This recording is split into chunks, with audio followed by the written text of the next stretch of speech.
hated losing, and I would, from time to time, if I found myself out here just losing and just getting destroyed and embarrassed and frustrated, sometimes I would just walk off the court and just quit. That embarrassment, that frustration is only natural, but it's the worst thing that can happen to you if you let it overcome you, if you let it take control to the point where you give up.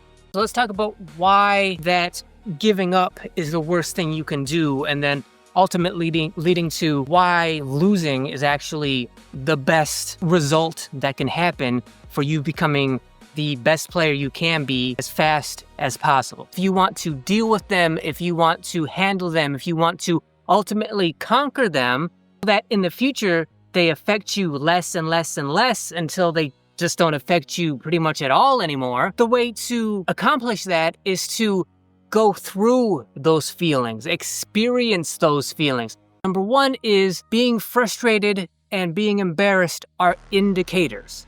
They indicate that you care. So whatever frustration and embarrassment you experience out here, you experience them because you actually care. Also, the second indicator for what frustration and embarrassment mean is that you're embarrassed and you're frustrated because you're making mistakes. So the mistakes that you're making, the mistakes that they are exploiting in you, which causes that embarrassment and that frustration, are also direct indicators of mistakes that you're making, which means the more mistakes you're making, the more frustrated and embarrassed you're going to get, meaning the more improvement you have and will make. I'm frustrated, I'm embarrassed. That also means I have improvement to make, and I will make that improvement.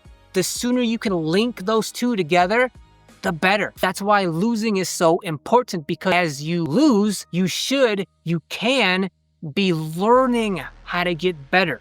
So instead of running away from the embarrassment, instead of running away from the frustration, just push through, fight through those emotions so you can expose yourself, your weaknesses, your failures, your mistakes as much as possible so that you can learn as much as possible. That is the bottom line of why losing is the best way for newer, younger players to get better at basketball.